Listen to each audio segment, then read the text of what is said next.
প্রিয় দর্শক সবাই কেমন আছেন? চলে আসলাম গুরুত্বপূর্ণ আরও একটি আবহাওয়ার আপডেট নিয়ে। আগামীকাল মঙ্গলবার 8 এপ্রিল দেশের উত্তর পূর্ব বেশ কিছু এলাকায়, বিশেষ করে চট্টগ্রাম বিভাগের উত্তর দিকের বেশ কিছু এলাকায় ধেয়ে আসছে প্রচণ্ড বজ্রবিদ্যুৎ সহ ঝড় বৃষ্টি। আগামী 24 থেকে 48 ঘন্টায় রাজধানী ঢাকা বিভাগ সহ দেশের উত্তরাঞ্চল, দক্ষিণাঞ্চল, ভারতের পশ্চিমবঙ্গ সহ উত্তরবঙ্গ, আসাম, ত্রিপুরা এবং বাংলাদেশের 64 জেলার মধ্যে কোন কোন জেলায় ভারী বৃষ্টিপাতের সম্ভাবনা রয়েছে তা জানিয়ে দেব। পাশাপাশি আবহাওয়ার সবচেয়ে বড় আপডেট, বঙ্গোপসাগরে তৈরি হয়েছে নিম্নচাপ। এই নিম্নচাপটি কতটা শক্তিশালী হবে এবং নিম্নচাপটি কোথায় আঘাত আনবে সম্পূর্ণ বিস্তারিতভাবে জানাবো ভিডিওটির মাধ্যমে। ভিডিওটি না টেনে শেষ পর্যন্ত দেখবেন, ভালো লাগলে লাইক করবেন। সবার আগে গুরুত্বপূর্ণ আবহাওয়ার লেটেস্ট আপডেট পেতে চ্যানেলটি সাবস্ক্রাইব করে পাশের বেল বাটনে ক্লিক করে রাখবেন। আর ভিডিওটি আপনি কোন জেলা থেকে সরাসরি লাইভ দেখছেন, বর্তমান আপনার গ্রামের আবহাওয়ার পরিস্থিতি কেমন আমাদেরকে কমেন্টস করে জানিয়ে দিন। ইতিমধ্যে সরাসরি আমরা লাইভ স্যাটেলাইট ইমেজের উপর দেখতে পাচ্ছি গতকাল কিন্তু প্রচণ্ড আকারে বৃষ্টিপাত ছিল দেশের বিভিন্ন এলাকায়, তবে আজ সেরকম বৃষ্টিপাত কিন্তু নেই। দেশের বেশ কিছু এলাকায় আকাশ পরিষ্কার রয়েছে। রাজধানী ঢাকা সহ ময়মনসিংহ, রংপুর, রাজশাহী, সিলেট এবং খুলনা, বরিশাল, চট্টগ্রাম সকল এলাকায় আকাশ পরিষ্কার। গতকাল রাজধানী ঢাকা সহ খুলনা বিভাগের উত্তরাঞ্চল, মেহেরপুর, যশোর, রাজশাহী, কাপাসি এদিকে এবং ময়মনসিংহ এবং সিলেট বিভাগের অনেক এলাকায় ব্যাপক বজ্রসহ বৃষ্টিপাত দেখা গেছে। রাতে চট্টগ্রাম বিভাগের উত্তর বেশ কিছু এলাকায় বৃষ্টিপাত দেখা গিয়েছিল, আজ কিন্তু তেমন বৃষ্টিপাত নেই। তবে একেবারে দেশের এই যে দক্ষিণ পূর্ব পাহাড়ি এলাকার দিকে কিন্তু বজ্রবাহী মেঘ তৈরি হচ্ছে এবং বৃষ্টিপাত হওয়ার প্রবল সম্ভাবনা, এবং এটি কিন্তু একেবারে মায়ানমারের দিকে কিন্তু চলে যাচ্ছে। মায়ানমার উপর দিয়ে এই বৃষ্টিপাত কিন্তু চলে যাচ্ছে।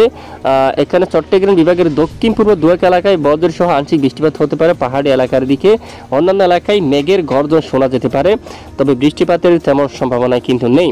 আসুন চলে যাই এক নজরে আগামীকালের আবহাওয়ার রিপোর্টে। আগামীকাল মঙ্গলবার 8 এপ্রিল ভোর সকাল থেকে যদি আমরা একটু দেখি দক্ষিণাঞ্চল যদি দেখি, প্রথমে এখানে খুলনা, বরিশাল, চট্টগ্রাম বিভাগের দিকে আকাশ আংশিক মেঘলায় পরিষ্কার থাকতে পারে। সকাল সকাল কিছু কিছু এলাকায় সামান্য মেঘের আনাগোনা থাকতে পারে এবং খুলনার কিছু কিছু এলাকায় বিক্ষিপ্ত বৃষ্টিপাত হতে পারে। দুয়েক এলাকায় ঢাকা এবং ত্রিপুরার দুয়েক এলাকায় বজ্রসহ বিক্ষিপ্ত বৃষ্টিপাত হতে পারে।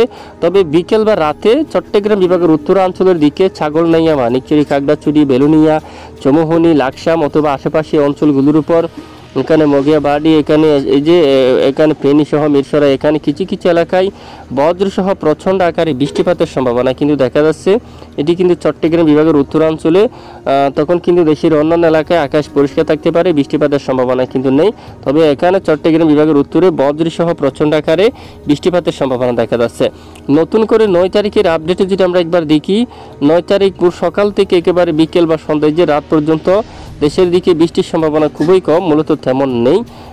রাজধানী ঢাকা সহ দেশের উত্তরাঞ্চল বা দক্ষিণাঞ্চলের সকল জেলায় আকাশ পরিষ্কার থাকতে পারে। তখন পূর্ব দিকের কিছু কিছু এলাকায় কিন্তু বৃষ্টিপাত হতে পারে 9 তারিখ নাগাদ। মূলত দুয়েক এলাকায় হালকা বিক্ষিপ্ত বৃষ্টিপাত হতে পারে।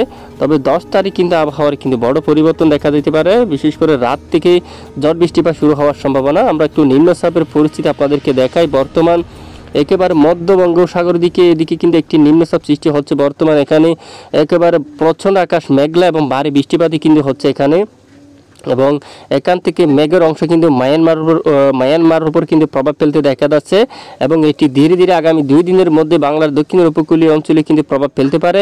এবং এই নিম্নচাপটি যত ধীরে ধীরে উত্তর দিকে আগাবে তো এখানে ততই কিন্তু মেঘ প্রবেশ করতে পারে দক্ষিণ উপকূলীয় অঞ্চলে।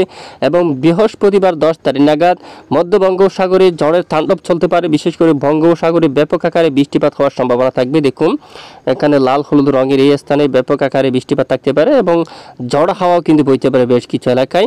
এবং 10 তারিখ থেকে দেশের দক্ষিণের উপকূলীয় কিছু কিছু এলাকায় শুরু হতে পারে ঝড় বৃষ্টি। এখানে টেকনাফ থেকে শুরু করে উকিয়া, সেন্টমার্টিন এবং মায়ানমার অঞ্চল দিয়া বৃষ্টিপাত হওয়ার সম্ভাবনা। কক্সবাজার, কুতুবদিয়া, মহেশখালী থেকে শুরু করে আশেপাশের অনেক এলাকায় বজ্রসহ বৃষ্টিপাত হওয়ার সম্ভাবনা থাকবে।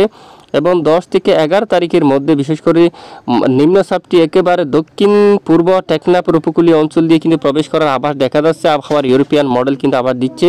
তো যদি পরিবর্তন না হয়, যদি মহারবের হুকুম হয়, তাহলে ব্যাপক বৃষ্টিপাত হবে দক্ষিণ উপকূলীয় অঞ্চল জুড়ে। তো দেখা যাক, আবহাওয়া পরিবর্তনশীল, যে কোনো সময় পরিবর্তন আসতে পারে। আমরা কিন্তু নজর রাখছি, প্রতিদিনের আপডেট কিন্তু আপনারা দেখবেন।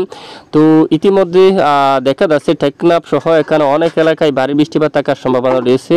মহিষকালী অথবা এখানে হালকা মাঝারি থানচি হালকা মাঝারি বৃষ্টিপাতের সম্ভাবনা থাকবে। চট্টগ্রাম বিভাগের পাহাড়ি ও কিছু কিছু এলাকায় হালকা মাঝারি বৃষ্টিপাতের সম্ভাবনা থাকবে। তো মূলত আগামী 10 অথবা 11 তারিখ এই 2 দিন কিন্তু আবহাওয়ার এই যে চরম বিপর্যয় কিন্তু দেখা যাচ্ছে। বেশ কিছু এলাকায় দুর্যোগপূর্ণ আবহাওয়া দেখা যাচ্ছে দক্ষিণের উপকূলীয় অঞ্চল জুড়ে, যেহেতু প্রচণ্ড আকারে বৃষ্টিপাতের সম্ভাবনা দেখা যাচ্ছে। তো অবশ্যই আগে থেকে সাবধানতা অবলম্বন করতে হবে এবং লবণচাষীদেরও কিন্তু সাবধানতা অবলম্বন করতে হবে।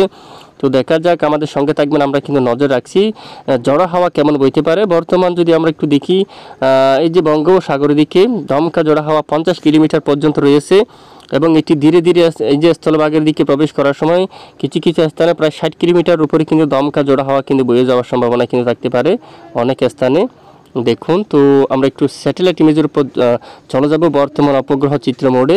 এখানে দেখুন যে নিম্নচাপের স্থানে এখানে কিন্তু ব্যাপক মেঘ তৈরি হচ্ছে এবং ভারী বৃষ্টিপাতই কিন্তু হচ্ছে। এখানে ব্যাপক আকারে কিন্তু মেঘ তৈরি হচ্ছে। দেখুন এখানে চারিদিকে কিন্তু মেঘ তৈরি হচ্ছে। এখানে মেঘের অংশ কিন্তু অলরেডি মায়ানমার উপর কিন্তু প্রভাব ফেলতে কিন্তু শুরু করে দিয়েছে। তো যাই হোক, এ হচ্ছে আজকের গুরুত্বপূর্ণ আবহাওয়ার আপডেট। এটুকু আমাদের সঙ্গে থাকার জন্য অসংখ্য ধন্যবাদ।